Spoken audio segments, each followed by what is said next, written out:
오늘 우리에게 주신 말씀도 생명의 말씀이 될 줄로 믿습니다. 오늘 우리가 지금 방금 읽은 본문에서 다니엘과 세 친구에게는 또 한 번 큰 위기가 찾아옵니다. 우리가 방금 읽었고 또 주중에 큐티 하셔서 이미 내용 다 아시죠? 그 위기가 어떤 위기예요? 바벨론 제국의 왕인 느부갓네살이 꿈 하나 꾸는 것으로 시작이 됩니다. 느부갓네살이 이 사건에서 결국 어떤 명령까지 내려요? 읽기만 해도 막 무시무시한데 현장에서 추상 같은 왕의 이 말투를 직접 들은 지혜자들은 얼마나 무서웠을지 상상하면서 5절 함께 다시 한번 눈으로 볼까요? 5절에서 왕이 뭐라고 합니까? 만약 못 맞추면 너희의 몸을 쪼갤 것이며 너희의 집을 거름더미로 만들 거다.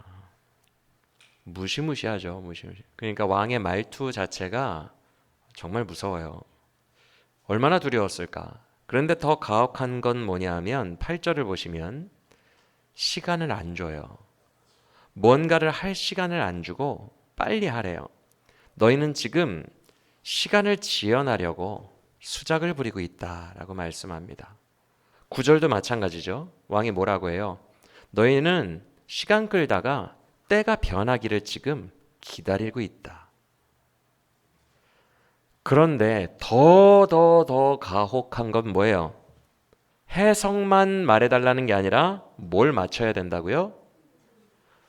자기가 무슨 꿈을 꾸었는지를 일단 먼저 맞추고 그 다음에 거기에 대한 해석도 알려줘야 된다라는 말도 안 되는 요구를 했다는 거예요. 이렇게 가혹한 경우가 어디 있어요, 여러분? 그냥 죽으라는 거잖아요. 이 세상 어느 누가 어떤 사람이 혼자 간밤에 비밀스럽게 꾼 꿈의 내용을 누가 맞출 수 있어요? 여러분, 이건 경우의 수가 만 가지도 아니고 십만 가지도 아니에요. 이건 경우의 수가 무궁무진해요. 그 사람이 하늘을 나는 꿈을 꿨는지, 버스 타는 꿈을 꿨는지, 음식 먹는 꿈을 꿨는지 우리가 어떻게 합니까? 좀 어느 정도 범위가 좁으면 확률이라도 있지. 이거는 확률 자체가 아예 제로인 거예요. 이걸 어떻게 맞춥니까? 이거는 그냥 불가능해요. 확률이 존재하지 않아요. 그래서 11절을 보시면 왕의 그런 말도 안 되는 요구를 받은 지혜자들이 먹먹하고 막막한 마음을 그대로 표현합니다. 뭐라고 합니까?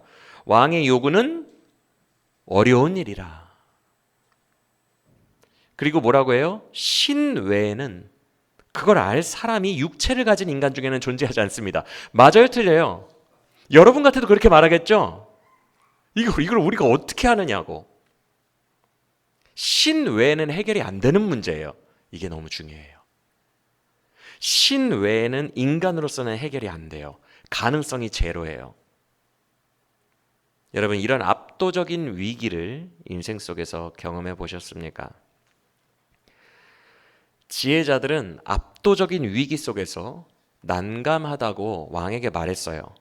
그런데 이렇게 합리적인 이야기를 들었음에도 왕이 꼭 정신이 없는 사람인 것처럼, 아니 이렇게 타당하고 합리적인 얘기로 반론을 했는데 왕이 듣지를 않아요. 타당한 얘기를 했는데 왕이 그 얘기를 듣자마자 12절과 13절에서 어떻게 반응합니까? 신이나 가능한 걸 요구해 놓고선 12절에서 그가 진노하고 통분했대요. 그러더니 13절에서 바로 명령을 내립니다. 시간 줄 필요도 없다. 지금 당장 다 온 나라의 지혜자들을 당장 죽이라라고 왕의 명령이 떨어져 버려요. 말이 안 통한다는 거예요, 지금. 이때 누구도 꼼짝없이 같이 죽을 수밖에 없어요.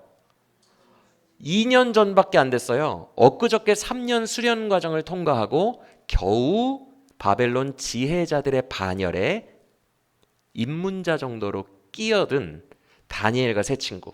이제 막 소년기를 벗은 다니엘과 세 친구도 2년 전에 하나님의 은혜로 겨우겨우 지혜자 반열에 들었는데 2년 만에 죽게 생겼어요. 지혜자 안에 들었다는 이유만으로. 여러분, 거대한 힘이에요. 거대한 힘을 가지고 있는데 진짜 부당해요. 엄청 부당하고 억울해요. 이걸 사람이 어떻게 맞춰요? 내 힘으로도 안 되고 말도 안 되는 요구를 받은 거예요. 그런데 이런 인간의 힘으로 불가능한 걸 최대한 빨리 끝내야 돼요. 빨리 해결해야 돼요. 시간을 안 줘요. 막 지연한다고 하면서. 이렇게 압도적인 압박감이 어디 있겠냐고요. 위기가 위기 나름이지.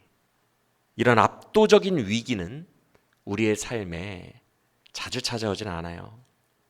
그런데 이것이 우리가 영적인 포로기 때에 기독교인으로서 부딪히며 겪어내야 할 파도의 성격이에요.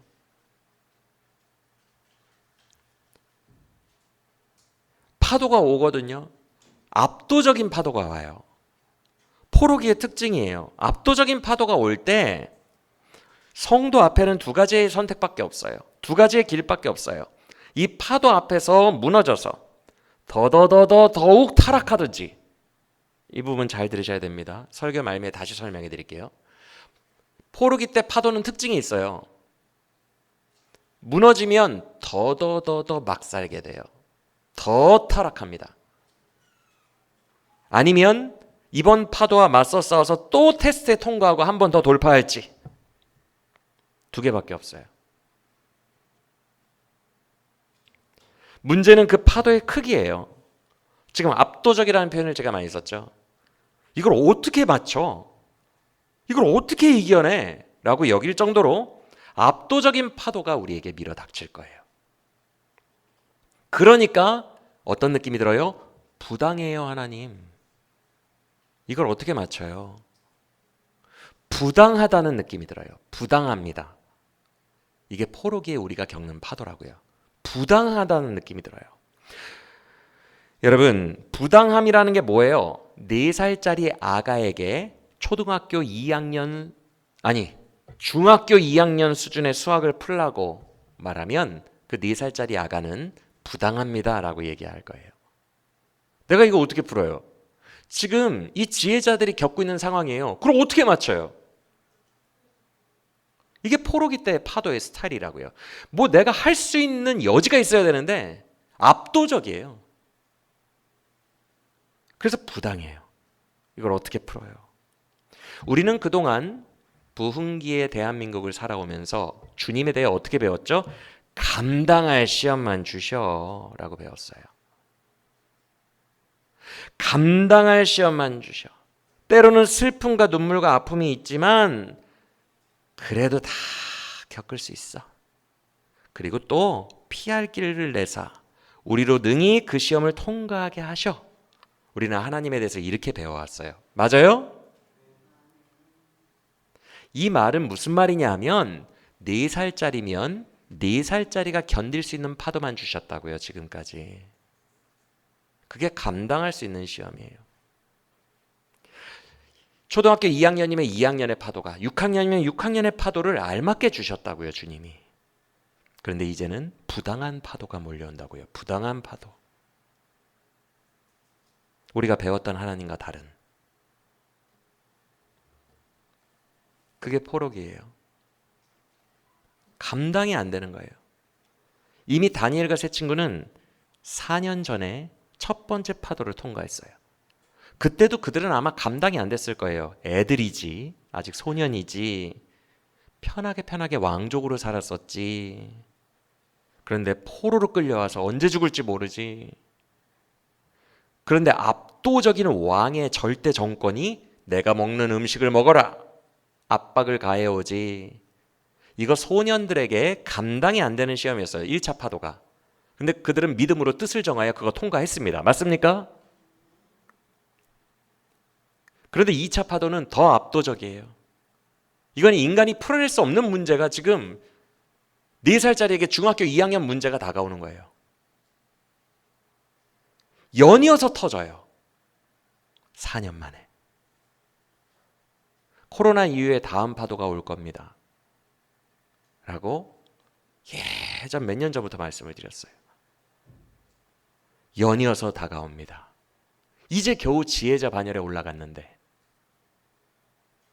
그런데 너무 압도적인 것들만 터지니까 이게 감당이 안 되는 거예요.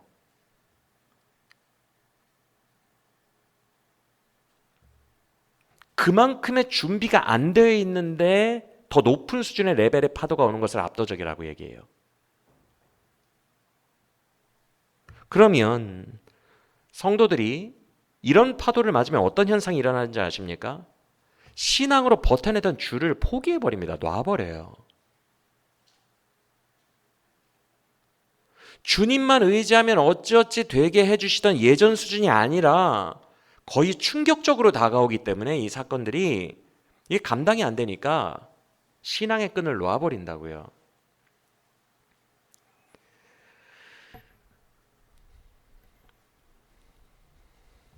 숨이 너무 가빠요. 4년 전에 1차 파도 통과했는데 이번엔 더 강한 위기가 4년 만에 오니까 숨이 너무 가빠요. 훈련할 시간도 안 줘. 바로 다음 파도를 또 맞이해야 돼요. 다음 파도는 수준이 더 높아졌어. 이제 초등학교 2학년 따라잡았더니 고등학생 수준을 내. 다니엘도 이러면 감당이 안 되는 거예요. 다니엘이 1차를 통과했을 때 하나님께로부터 뭘 받았죠? 축복으로? 지혜를 받았다는 구절 기억나시죠? 하나님이 지혜를 주셨어요.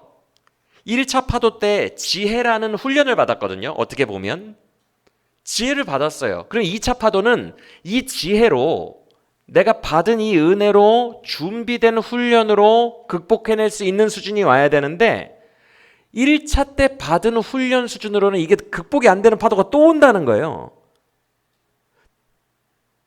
4년 동안 충분히 준비를 못했는데 또 와요. 그러니까 다니엘이 1차 때 받은 그 지혜와 슬기로움으로 2차 파도에 어느 정도만 극복할 수 있는지 아십니까? 여러분 황당할 정도예요. 그가 보유한 지혜로 할 수 있는 거라고는 고작 2장 14절 15절이에요. 2장 14, 15절 보세요. 왕의 근위대장이 왕의 명령을 받고 온 전국의 지혜자를 죽여라 라는 명령을 하달하기 위해 뛰어나갑니다. 1차 때 연마된 훈련, 그 지혜로 고작 어느 수준까지 다니엘이 사건을 해결할 수 있냐 하면 슬기를 다 발휘해서 왜 그래요?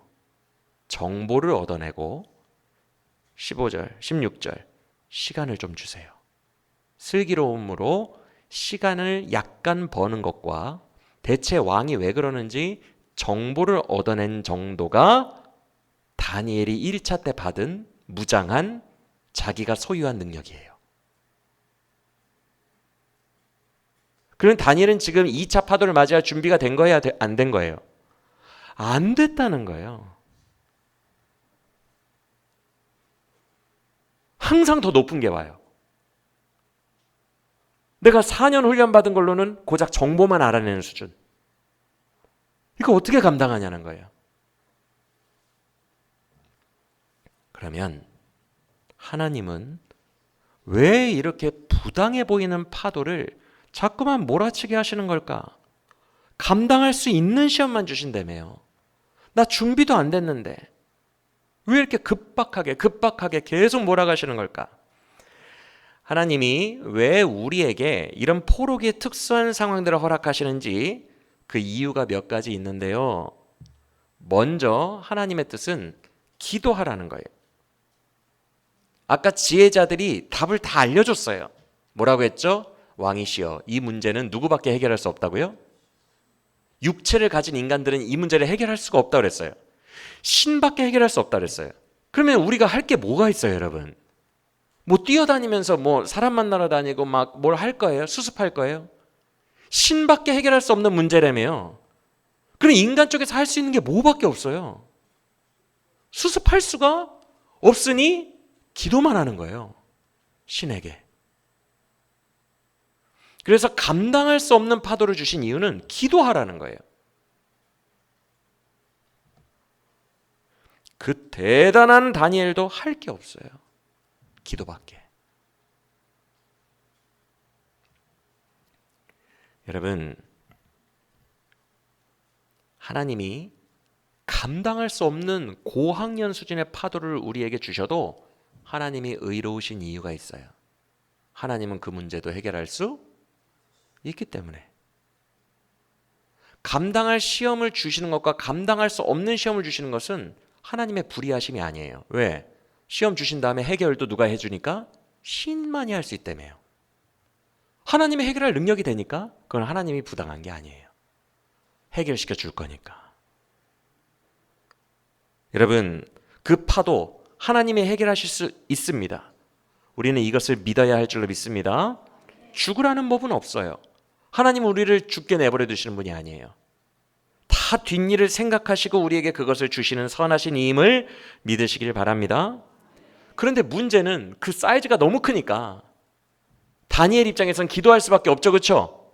할 게 없잖아요.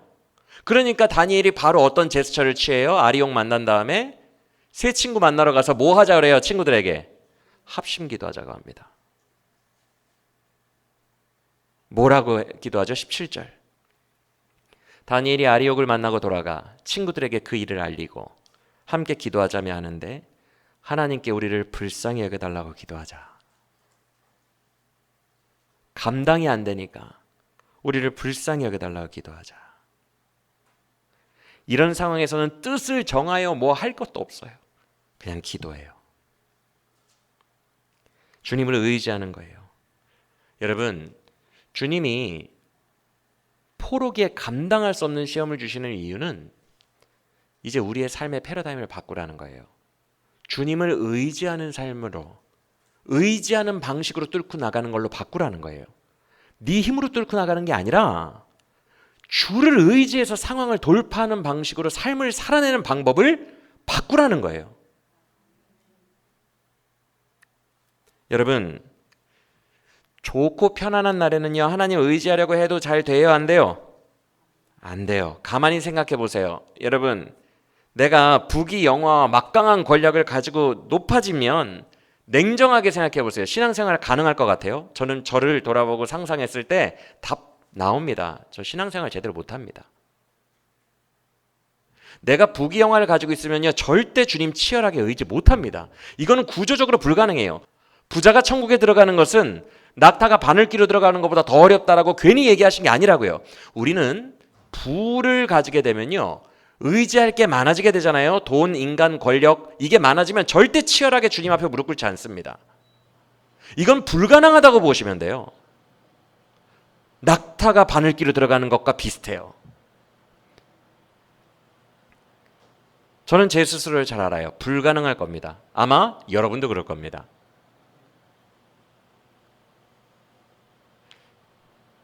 내가 뭐하러 주님을 24시간 처절하게 의지합니까? 너무 편한데. 날카로운 와일드한 야생의 영성을 가지는 것은 불가능하다고 보시면 됩니다. 우리 솔직해집시다. 불가능해요. 주님 돈도 좀 주세요. 권력도 주세요. 명예도 주시고 많은 사람도 주세요.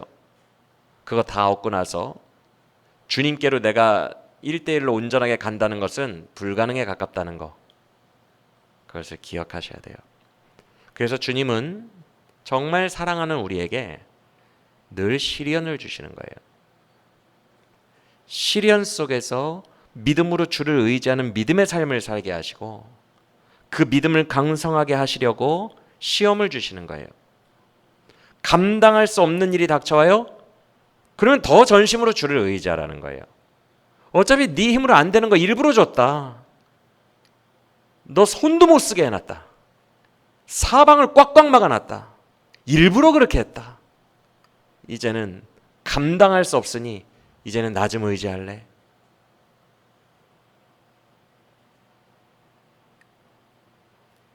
여러분, 감당할 수 없는 일이 닥쳐올 때는 전심으로 의지하며 다니엘처럼 주여 우리를 불쌍히 여기소서, 기도에 힘쓰는 우리 모두가 되길 원합니다. 포로기의 파도는 그렇게 돌파하는 거예요. 다른 방법이 없어요. 주님이 그렇게 설정을 하시고 우리를 부르셨기 때문에 다른 방법이 없어요. 애초에 오늘 이야기 누구만 해결할 수 있는 문제라고요? 지혜자들의 입으로 신만 해결할 수 있는 문제로 설정을 해놓고 오셨다고요. 우리에게 다가오셨다고요. 그러니까 무릎 꿇으라는 거예요. 기도 외에는 답이 없어요. 근데 주님의 뜻은 단순히 기도하고 의지하라 이것만 있는 건 아니고요. 오늘 본문에서 우리는 주님의 거대한 프로젝트가 드러나고 있음을 19절에서 확인할 수 있습니다. 다니엘과 세 친구가 그렇게 기도하니까 19절에서 뭘 보여주세요? 은밀한 것을 보여주세요. 오늘 본문 전체에서 2장 전체에서 은밀한, 숨겨진, 감춰진 이런 단어들이 정말 많이 나오는데 히브리어로는 같은 단어예요. 그냥 비밀, 미스테리예요. 미스테리. 비밀한 걸 보여주신다는 거예요. 여러분 비밀이죠. 왕이 꿈꾼 걸 우리가 어떻게 알아요? 그렇죠? 비밀한 거예요. 그걸 보여주십니다. 여러분 그 세상 어떤 비밀이라도 누구는 다 알고 계세요. 사실 하나님은 다 알고 계시죠. 그러니까 하나님 입장에서 여러분 생각해 보세요. 느부갓네살에게 꿈을 주신 다음에 이걸 복사한 다음에 다니엘에게 붙여넣게 주신 거예요. 얼마나 쉬워요. 하나님 입장에서는 우리는 태산이 꽉 막는 것처럼 답답하게 느껴지지만 하나님이 그 일을 해결하실 때는 다 미리 작전을 짜놓고 하나님의 손바닥 안에서 하는 거기 때문에 너무 쉬워요. 복사 붙여넣기 한 게 끝입니다. 그러면 상황 종료되는 거예요. 하나님은 너무 간단하게 하시죠. 마치 짜고 치는 뭐뭐뭐처럼 하나님이 역사하시니까 와 이거 너무 짜고 하는 것처럼 너무 쉬운데 이렇게 느껴진다는 거예요. 맞죠? 짜고 하는 거죠. 하나님과 우리가.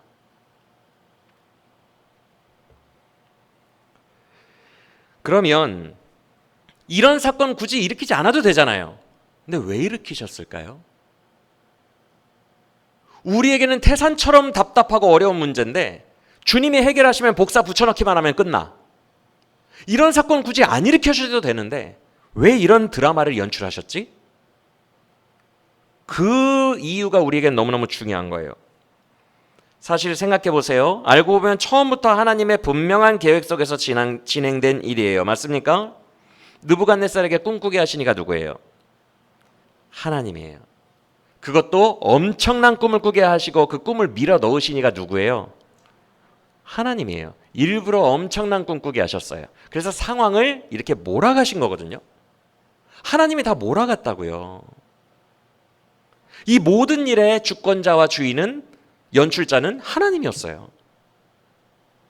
여러분 삶에 벌어지는 모든 일의 연출자는 하나님이라고요. 여러분 느부갓네살이 아까 가혹한 요구를 했죠. 정말 정신이 이상한 거 아니야? 라는 생각이 들 정도로 합리적인 말이 안 통해요. 어떻게 인간이 당신 꿈을 맞춥니까? 말도 안 통하고 그냥 다 죽이래요. 느부갓네살이 마귀의 화신이라 그럴까요? 폭군이라 그럴까요? 성경이 폭군 절대 군주 느부갓네살을 고발하기 위해서 그런 걸까요? 그게 아니에요. 하나님이 만드신 작품이거든요. 이 스토리가 1절을 보세요. 2장 1절. 느부갓네살이 이 꿈을 꾸고 나서 뭘 하여 잠을 못 잤대요? 번민하여 잠을 못 잤대요. 그리고 3절을 보시면 지혜자들을 부른 즉시 본인 고백을 하는데 3절에서 또 뭐라고 말합니까? 내 마음이 번민해서 아주 죽겠다. 여기서 1절과 3절의 번민하다 같은 히브리어거든요. 그런데 여러분 절 보세요. 이 단어의 뜻이 뭔지를 아십니까? 강하게 압박하다예요. 하나님이 꿈으로 이 사람을 압박한 거예요. 어디를? 내 어디가 번민하다고요? 마음이. 이 사람이 폭군이고 뭐 합리적이지 않고 그래서 그런 게 아니라요. 이 압박감이 얼마나 나를 죽게 하는지 화가 나가지고 다 죽여라 그런 거예요. 하나님이 만드신 작품이라고요. 왕이 바보입니까? 그 나라를 지혜자들 다 죽이면 그 다음부터 어떻게 운영하려고 해요? 왕이 바보인 것 같아요? 아니에요. 하나님이 마음을 압박하는 그 강도가 강렬하기 때문에 이걸 버티지를 못하니까 이걸 못 풀면 그냥 다 죽어라 그런 거예요. 하나님의 드라마라고요. 하나님이 누르고 있는 거라고요. 그를.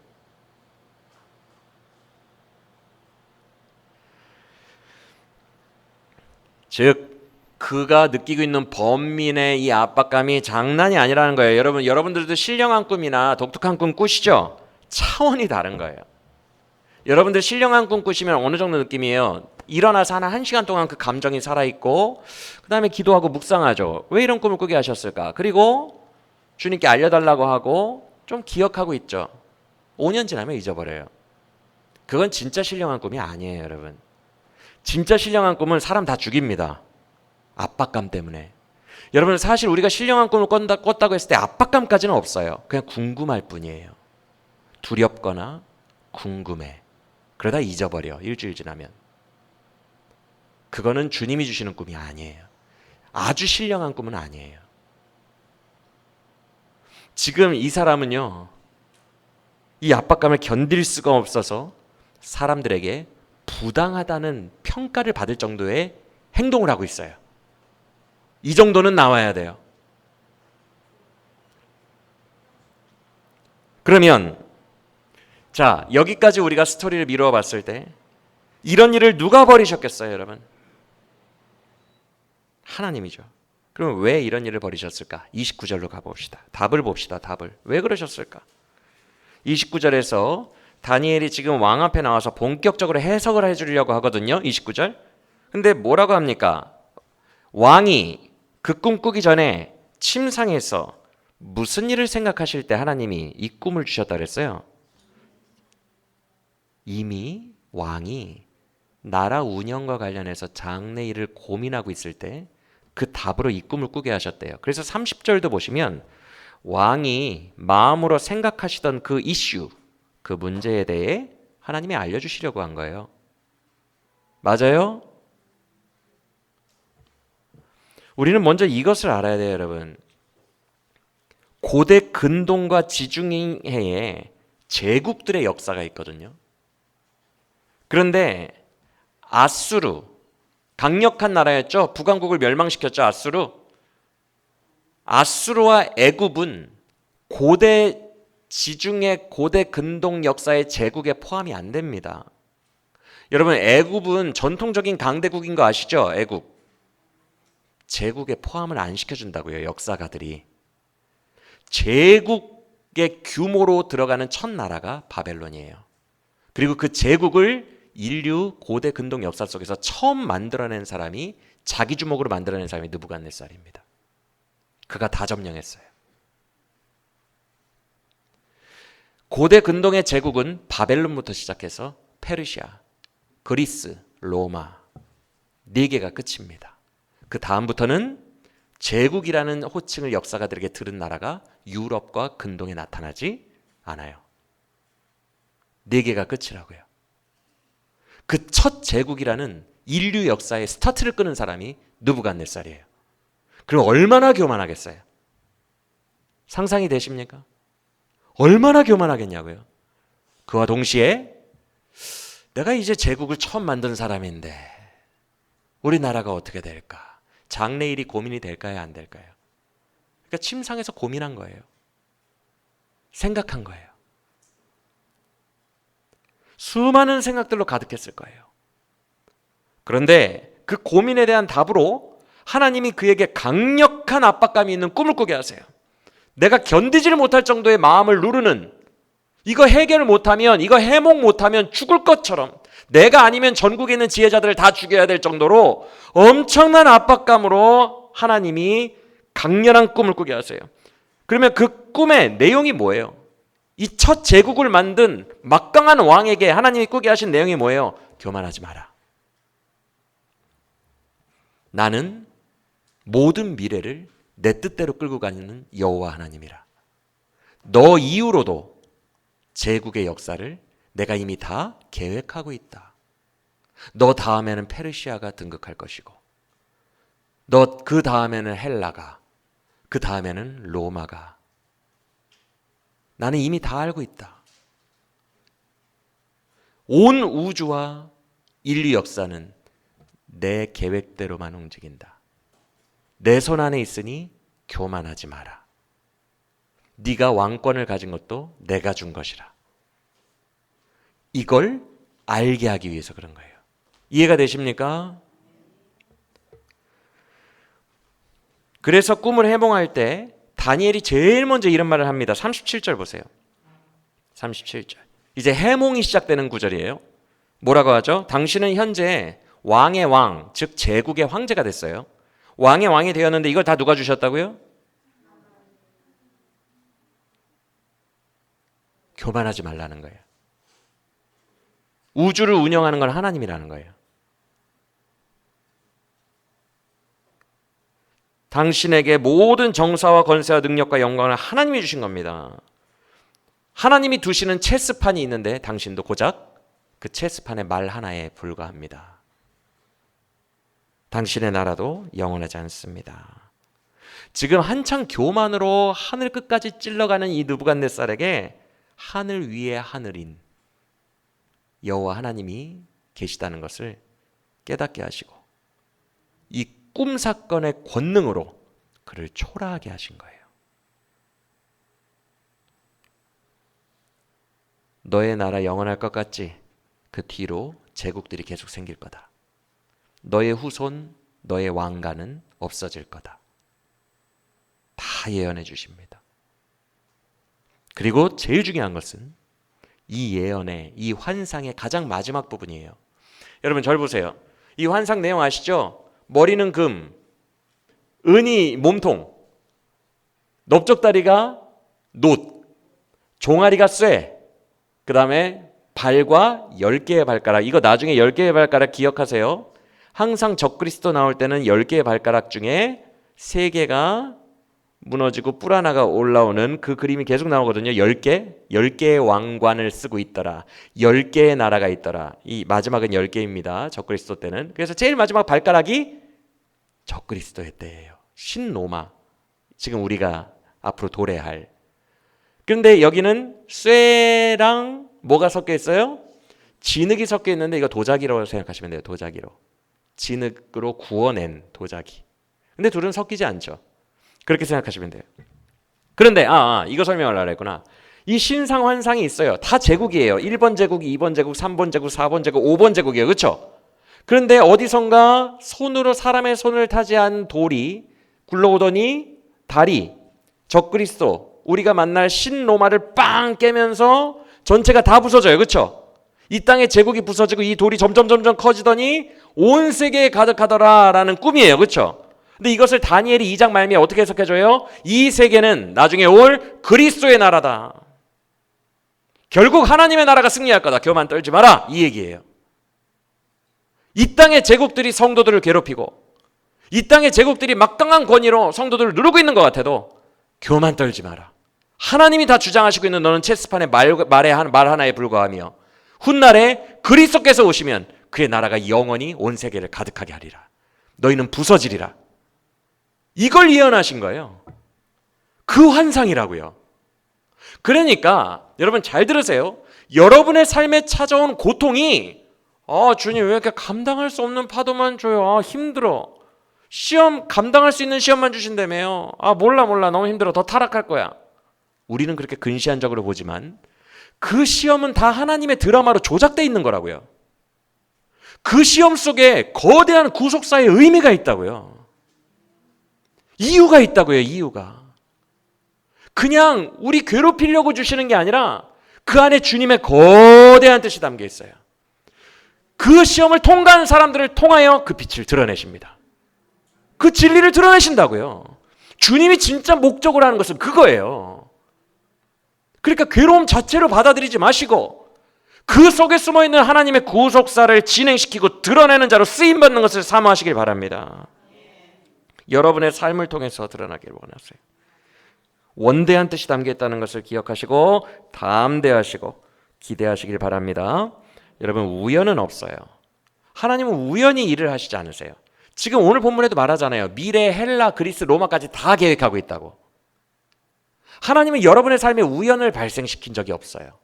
이미 다 계획된 대로 진행되고 있는 거예요. 그래서 선하신 하나님은 반드시 거대한 구속사의 뜻을 우리의 작은 삶의 그 고난 속에 숨겨놓고 비밀한 것을 숨겨놓으신 믿으시길 바랍니다.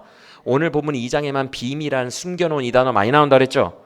은밀한 것을 밝히시는 이시요 빛이시라. 여러분이 그 고난을 통과할 때 그 은밀한 빛이 드러날 거예요.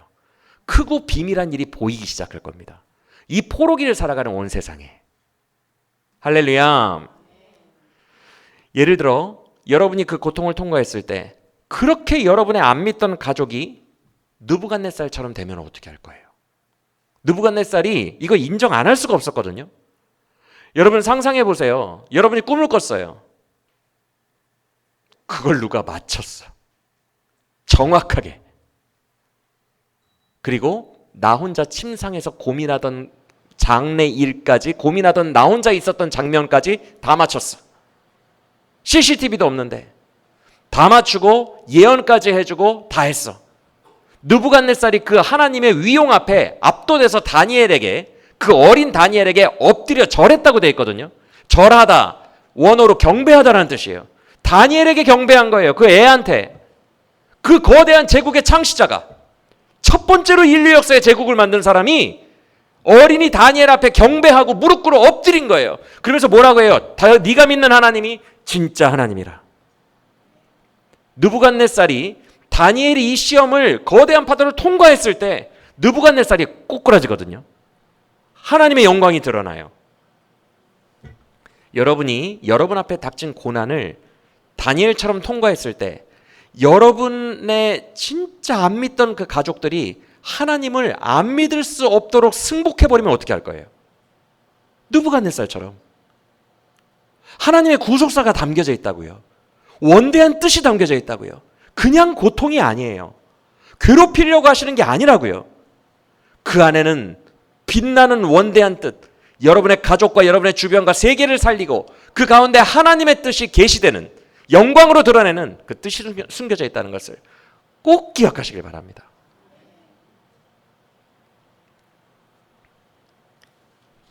모든 것이 다 짜여져 있는 거예요.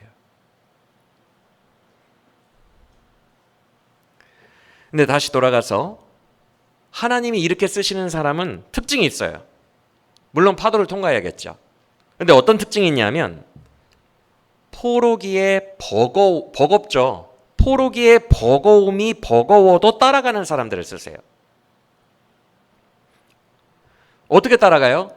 어차피 내 힘으로 안 되니까, 막막하니까 기도로 따라가는 자들을 주님이 쓰십니다. 그러면 이 기도는 뭐냐? 주님을 의지하는 거예요. 말 그대로. 주님을 의지하는 방식으로 세상을 살아가는 자들을 주님이 쓰신다고요. 근데 여러분, 주님을 의지한다는 것은 절대 쉽지 않아요.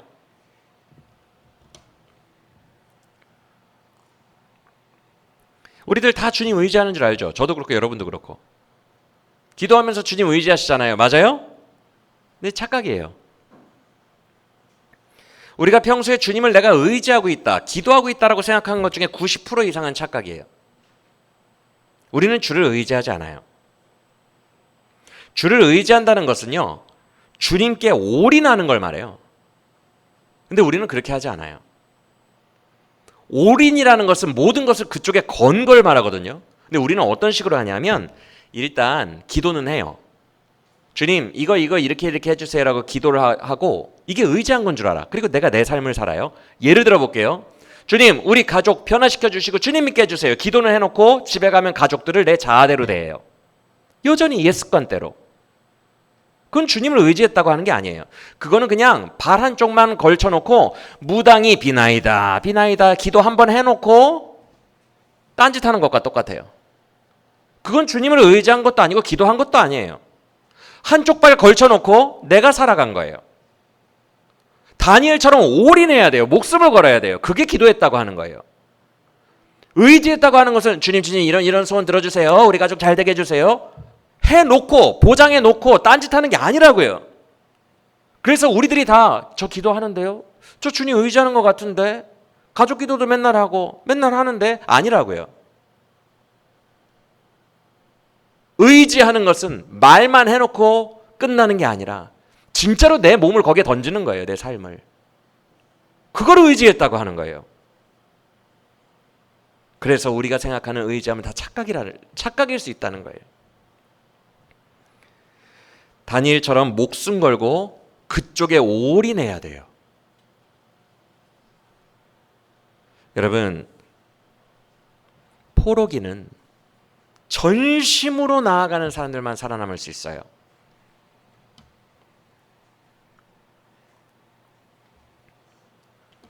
여러분, 이것을 잘 들으시기 바랍니다. 저도 주중에 이 메시지를 하나님께 개인적으로 들었어요.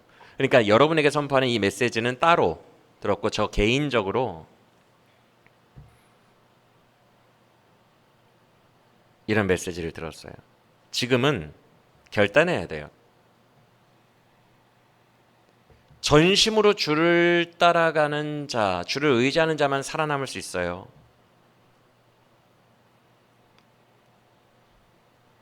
예전과 다르다고요. 주님이 저 개인에게도 그런 말씀을 하셔서 깜짝 놀랐어요. 너 은혜로 안 도와준다고. 예전에 70년대 한국교회처럼 90년대 한국교회처럼 막 살아도 때가 임하면 또 은혜가 임하고 또 은혜가 임하고 그거 없다고. 결단하라고, 정신 차리라고, 용사처럼 살아가라고. 주님이 제 마음에도 이번 주 중에 그 충격적인 이야기를 주셔서 진짠같다. 저도 놀랐어요. 그리고 이 이야기를 주님께서 여러분에게도 하래요. 90년대 같은 은혜 없어요, 여러분. 오늘 죄 짓고 주님 오늘도 어쩔 수 없이 중독된 죄를 지었어요. 언젠가 은혜로 나 바꿔주실 거죠? 그런 일 없다고요. 이제 없대요. 흐리멍텅하게 살지 말라고.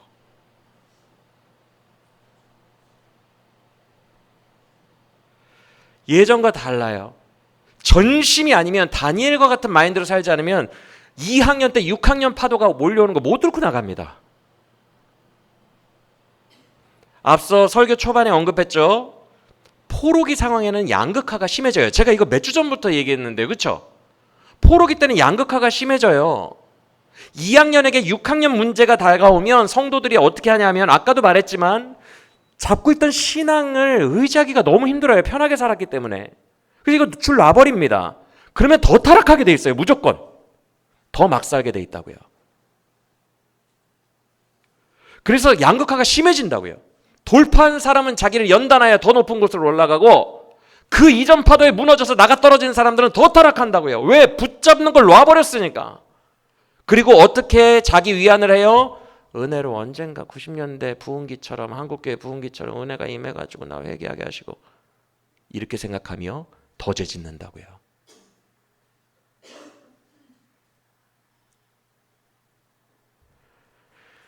하나님 원망하면서 나가 떨어져요. 주님 왜 6학년 파도를 주세요? 내가 2학년밖에 안 됐는데. 왜 저절로 안 해주시나요? 70년대, 80년대, 90년대 우리나라 부흥기 때처럼 왜 저절로 안 해주시나요? 감당할 시험만 주신다며요. 근데 왜 그러세요? 이제는 나한테 왜 그러세요? 원망하며 떨어져 나가요. 그래서 더 불법을 행하고 더 마음대로 살아요.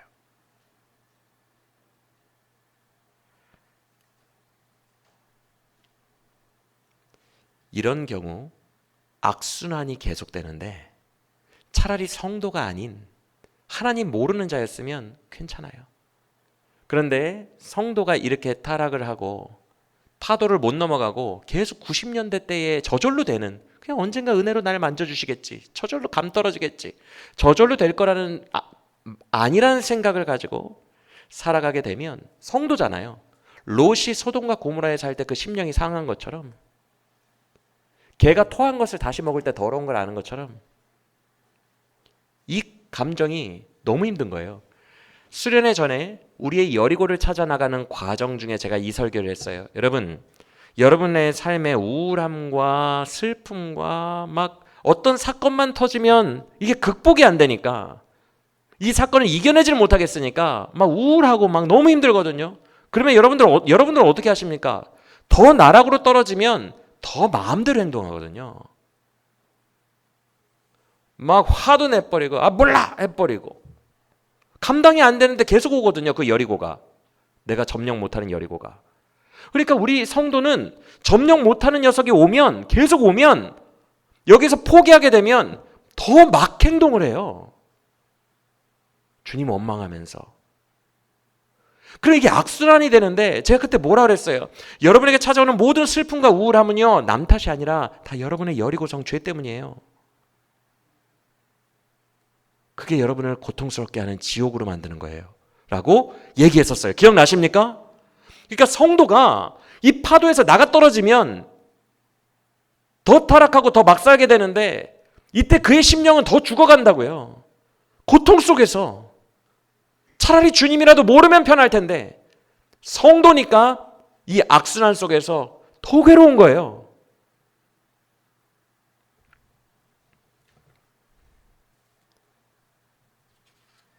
(6학년) 파도니까 어려워요. 주님, 나 포기할래요. 그냥 나중에 은혜로 일으켜주세요. 그런 일이 일어나지도 않을 건데 이제 은혜로 일으켜주세요. 그리고 포기해버려요. 그 줄을 놔버려요. 그러면 그때부터 성도는 진짜 참담해진다는 거예요. 언젠가 은혜 주시겠지 하는데 은혜가 안 와. 은혜가 안 온 상태에서 그 다음엔 중학교 3학년 파도가 몰려와요. 그러면 성도는 자기가 타락해져 있음을 중학교 3학년 파도 속에서 확인하게 됩니다. 그 다음에는 고등학교 파도가 몰려와요. 아, 나는 알곡이 아니라 가라지구나. 이게 점점 구별이 되는 자기를 바라보며 나 이러다 지옥 가는 거 아니야? 이런 생각마저 하게 됩니다. 점점 더 나락으로 떨어진다는 거예요.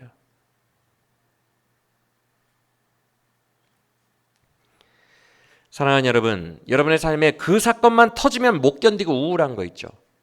그 사건만 터지면 하나님 놔버리는 거 있죠. 막 하나님 놔버리고 그 유혹만 오면 죄 지어버리고 타락하고 막 행동하는 것들 있죠. 그거 여러분에게 지금 분기별로 다가오거든요. 시간이 해결해 주지 않아요. 분기별로 다가와요. 또 격렬한 슬픔과 고통을 줄 겁니다. 여러분, 그거 무섭지 않아요? 지겹지 않아요? 제가 주중에 저도 약한 부분이 있으니까 뭐 하나가 상상이 됐어요. 그게 상상이 됐는데 그 파도가 또 오면 어떻게 하나? 미리부터 우울하다. 주님 그거 안 오게 해주세요 라고 기도했을 때 주님이 정신 차려. 네가 강해져야지. 언제까지 그렇게 살래? 언제까지 그렇게 두려워하며 살래? 네가 강해져서 이겨내야지.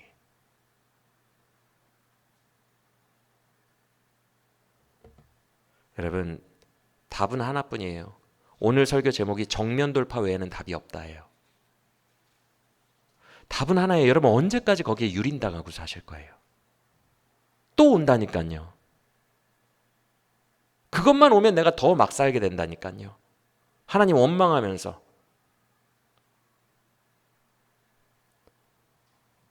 답은 하나예요. 주님이 지금 방금 제 예화에서 말씀하신 것처럼 정신 차려. 네가 강해져서 극복해야지. 언제까지 그렇게 살래? 내가 강해져서 밀려오는 파도를 이겨내고 부숴내는 거, 그거 외에는 이 세대를 살아갈 방법이 없어요. 예전 한국교회 같은 은혜 오지 않습니다. 점점 더 나락으로 떨어질 뿐이에요.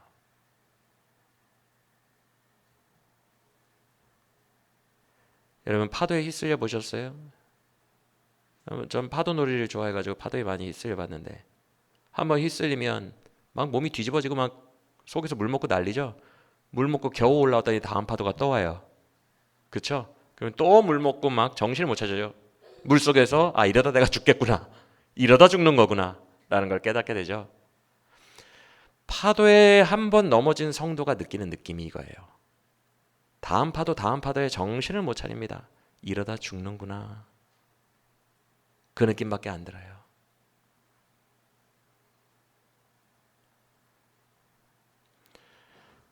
오늘 이것만 기억하세요. 여러분, 주님이 저와 여러분에게 이 말씀 들으라고 하십니다. 그 사건만 터지면 네가 많이 힘들고 슬퍼지리라는 것을 아니까 두렵지. 방법은 없어. 정면 돌파뿐이야. 네가 나를 의지하여 나의 손을 잡고 강해지는 것뿐이야. 그 외에 다른 방법은 없어. 네가 용사가 되어야 돼. 여러분, 우리가 꿈을 어떻게 맞춥니까? 여러분이 직면한 상황 우리가 바꿀 수 없어요. 그거 우리 영역이 아니라고요. 근데 우리가 할 수 있는 게 있어요. 내 내면을 더 성숙한 사람으로 강하게 만드는 걸 할 수 있어요. 내 내면이 강해지면 그 문제가 코웃음 치는 것으로 바뀌게 됩니다. 내가 너무 강하기 때문에. 우리가 외부적인 것은 하나님 소관이에요. 꿈을 맞추고 뭐 어쩌고 환상 보고 하는 것은 하나님이 알아서 하실 거예요. 우리의 외부의 문제를 해결해 가시는 건 하나님이라고요. 우리가 반응해야 될 것은 내 내면을 차돌같이 강한 사람으로 만들어가는 거예요. 성숙하고 멋진 사람으로 만들어가는 거예요. 그 고통이 나에게 와도 내가 주님과 얼마나 찰싹 붙어 있는지, 주를 의지함으로 말미암아 천만인이 나를 에워싸도 두려워하지 않는다고 했던 다윗의 고백처럼 이제 그게 나를 어찌할 수 없는 거예요. 내 마음을 못 뺏어가는 거예요. 왕의 음식을 먹으라고 왕이 추상같이 명령해도 다니엘이 뜻을 정하여 안 먹을래요 하는 것처럼 담대함이 생겨요. 그게 더 이상 나를 좌우할 수 없어요. 내가 강해졌으니까. 그거 외에는 방법이 없어요.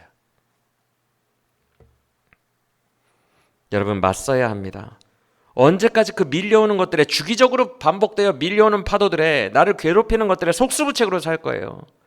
주님, 그 일만은 안 오게 해주세요라고 언제까지 기도할 거예요. 그냥 시간 끌기일 뿐이에요. 느부갓네살이 지혜자들에게 너희는 지금 지연시키고 있도다. 시간을 끌고 있도다. 때가 변하기를 기다리고 있도다. 우리가 그렇게 살아요. 주님, 그냥 좀 시간 좀 끌면 때가 변해서 살 길이 좀 열리지 않을까요? 지혜자들과 똑같이 산다고요. 근데 느부갓네살은 그 지혜자들에게 그렇게 말하죠. 다 필요 없어. 해몽 못하면 아무 의미 없어. 여러분의 그 근본적인 내면의 문제, 우리가 강해지지 않으면, 해몽이 안 되면 아무 의미 없다고요. 시간 끄는 게 의미가 없다고요.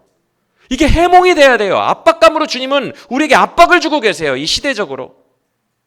그 압박감 속에서 문제가 해결이 돼야 됩니다. 내 내면의 문제가. 답은 하나예요. 기도함과 주를 의지함으로 주님께 올인하는 거예요. 저절로 되고 은혜가 막 부어져서 나를 이끌어주던 그 90년대, 70년대, 80년대 아니라는 것을 기억하시길 바랍니다. 다니엘처럼 2학년 과정 겨우 통과했더니 2년 만에 6학년 과정이 밀려와요. 그런 시대예요. 강해져야 돼요. 주를 의지하는 방법을 배워야 돼요. 주님 의지하여 돌파하지 않으면 방법이 없어요. 주님 의지하는 방법 배우고 주님 의지하며 강해지는 거예요. 바울이 권면합니다. 깨어 믿음에 굳게 서서 남자처럼 강건하라. 이것을 용사처럼으로 바꿀게요. 깨어 믿음에 굳게 서서 용사답게 강건하라. 고린도전서 16장. 깨어 정신 바짝 차리고, 안일하게 그냥 은혜가 해주겠지, 그게 아니라 깨어 믿음에 굳게 서서 주를 의지하여 용사답게 강건하라. 그게 바울의 권면이에요.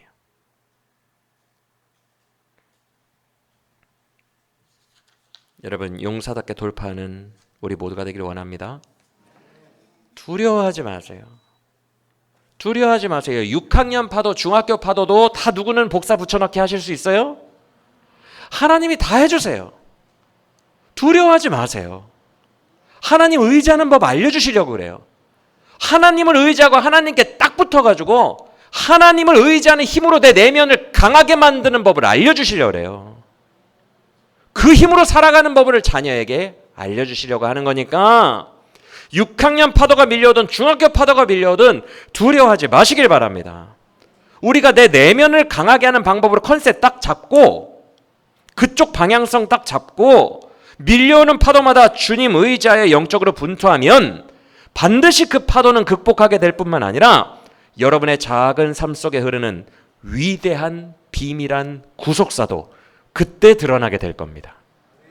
하나님이 그 안에 감춰놓은 비밀들이 그때 공개된다는 거예요. 엄청난 일들이 일어날 거예요.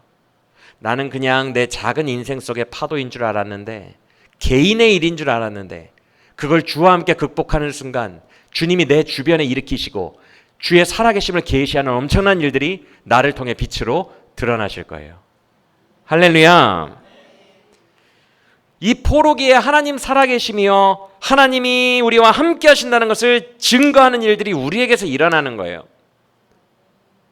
다니엘이 사자굴에서 살아남은 것처럼 세 친구가 풀무불 속에서도 살아남은 것과 같은 일들이 우리에게서도 일어난다는 것입니다.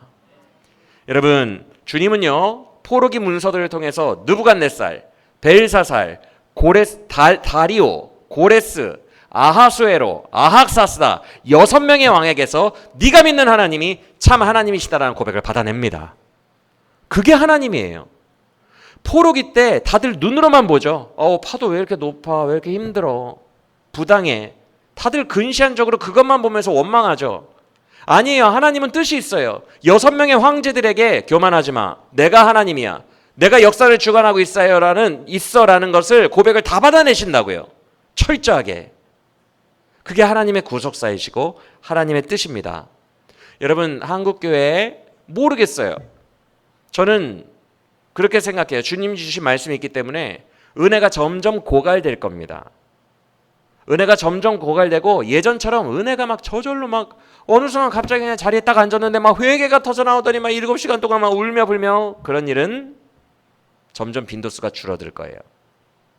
내가 힘주고 해야 꼴을 먹는 시대예요.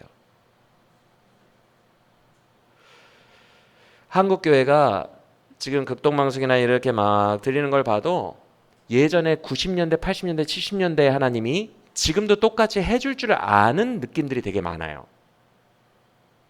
모르겠어요. 우리에게 주신 말씀과 빗대어 보면 그건 착각이에요. 더 이상 그런 부흥기는 오지 않을 거예요. 그러면 한국교회는 당황하게 됩니다. 메마름 속에서 당황할 거예요. 많은 사람들이. 왜 예전처럼 안 되지? 왜 예전 같지 않지? 나 옛날에 집사 때는 그러지 않았는데 지금 장로 되니까 왜 이러지? 당황하게 될 거예요.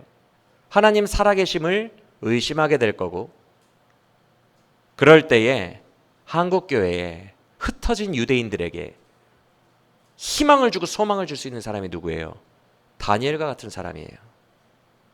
다니엘과 같이 자기의 힘으로 돌파하여 주님 의지하여 자기가 주님을 전심으로 힘줘서 의지함으로 그 파도를 돌파해내고 사자굴에서 살아나오고 하나님의 구속사를 분명하게 빛으로 비춰주는 몇몇 사람들을 통해서 주님이 일하시는 시기가 포로기입니다.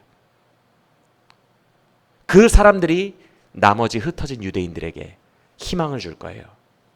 아직 주님 살아있다고. 다니엘과 같은 사람, 죽으면 죽으리라라고 전 민족을 구한 에스더와 같은 사람, 몇몇 사람이 소망을 주는 시대, 그런 자들과 함께 하시며 승리를 보여주시는 시대, 그것이 바로 포로기라고요.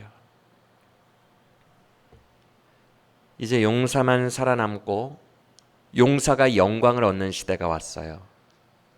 저절로 어중이 떠중이까지 다 은혜로 되는 시대가 아니라 난세가 왔어요. 조조가 이렇게 말을 합니다. 난세는 간웅에게 기회다. 원래 족보가 좋지 않은 내가 황제도 될 수 있는 그런 시기가 난세다라고 얘기합니다. 여러분에게 밀려오는 파도는, 감당할 수 없는 파도는 기회예요. 하나님께서 여러분들을 사용하시고 승리케 하실 절호의 기회라는 거예요. 그래서 은혜입니다. 우리가 할 거 별로 없어요, 여러분. 생각해 보면 하나님이 다 하시는 거고 나는 영적으로 반응만 하면 돼요. 반응. 하나님께. 이 은혜의 기회에 시대를 잘 파악하고 영적으로 올인하며 반드시 승리를 맛보는 주의 용사들이 되시기를 예수님의 이름으로 간절히 축원합니다.